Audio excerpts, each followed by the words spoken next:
Millets idli ఎలా చేసుకోవాలో ఈ వీడియోలో చూసేద్దామండి. నేను ఒక టీ గ్లాస్ అంతా గ్లాస్ మినపప్పు తీసుకున్నాను. గ్లాస్ మినపప్పుకి ఇవి వచ్చేసి సాములండి. నేను సామలు నైట్ అంతా నానబెట్టి మరుసటి రోజు ఎండబెట్టి నూకగా చేసి జల్లించుకొని ఉన్న సామలు నూక ఇది. ఇవి 2.5 గ్లాసులు తీసుకున్నానండి. మీరు మామూలుగా కావాలంటే సామలు ఉంటాయి కదా బియ్యంలాగా, అవి అయినా తీసుకోవచ్చు. వీటిని బాగా కడుక్కొని సపరేట్గా నానబెట్టుకోవాలండి. సాములు ఒక గిన్నెలోని, మినప్పప్పు ఒక గిన్నెలోని నానబెట్టుకోవాలి. వీటితో పాటు పావు టీ స్పూన్ మెంతులు, అంటే ఒక 20 నుంచి 25 వరకు మెంతులు అనేవి మనము నానబెట్టుకోవాలండి. కడిగేశాక నానబెట్టడానికి మనము రాగి బిందెలో మినిమం 6 నుంచి 8 గంటల పాటు ఉంచిన వాటర్తోని మనం నానబెట్టుకోవాలండి. మనం తాగే వాటర్ కూడా అలానే ఉండాలి. So night నానబెట్టేసుకున్నాను.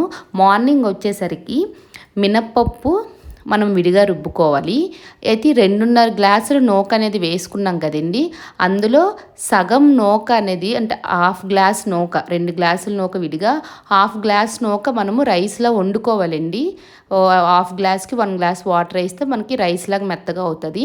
అది మినప్పప్పు రుబ్బేసిన తర్వాత మెత్తగా ఆ అన్నం అనేది అందులో వేసి మళ్ళీ ఒకసారి పల్చగా రుబ్బుకోవాలి.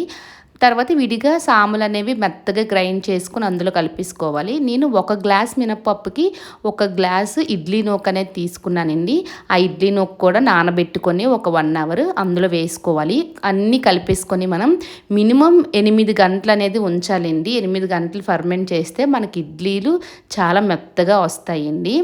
నేను ముందు రోజు నైట్ నానబెడితే మరుసటి రోజు మార్నింగ్ అన్నీ రుబ్బుకొని నానబెడితే ఆ రోజు నైట్ ఇడ్లీ ప్రిపేర్ చేసుకోవడానికి మనకు అవుతుందండి. టోటల్ మనకు 16 అవర్స్ అయితే టైం పడుతుంది. నానబెట్టడానికి 8 అవర్స్, నానబెట్టిన తర్వాత రుబ్బుకున్నాక 8 అవర్స్ అన్నమాట. సో సామలతోని ఊదలతోని ఇడ్లీలు అయితే చాలా బాగా వస్తాయండి. సో 8 అవర్స్ తర్వాత నేను తీసుకొని అందులో కొంచెం ఉప్పు కలుపుకొని, గాలి మనకి పొంగుతుంది కదండి, గాలి బయటికి పోకుండా మెల్లగా ఒకే డైరెక్షన్లో తిప్పుకోవాలండి. అలాగైతేనే మనకి ఇడ్లీలు చాలా సాఫ్ట్గా వస్తాయి. చూసారా వీడియోలోని, నార్మల్ ఇడ్లీ మనం ఎలా పెట్టుకుంటామో అంతే సాఫ్ట్గా వచ్చేయండి. ఇదే రుబ్బుతోని మీరు దోశలు కూడా చాలా క్రిస్పీగా వేసుకోవచ్చండి.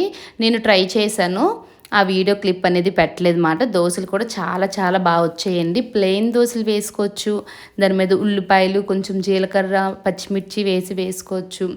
రెగ్యులర్ ఇడ్లీ కంట ఇలా మిల్లెట్స్తో ఇడ్లీ ట్రై చేయండి. హెల్త్కి హెల్త్ చాలా మంచిదండి. మంచి డైజెషన్ అవుతుంది. ఇందులో ఎక్కువ రైస్ ఐటమ్ అనేది ఉండదు. చాలా హెల్త్ బెనిఫిట్స్ ఉన్నాయి. మిల్లెట్స్ గురించి ఒక్కసారి సెర్చ్ చేయండి. హెల్త్ బెనిఫిట్స్ తెలిసాక మీరు అస్సలు ఇంకా వదలరండి.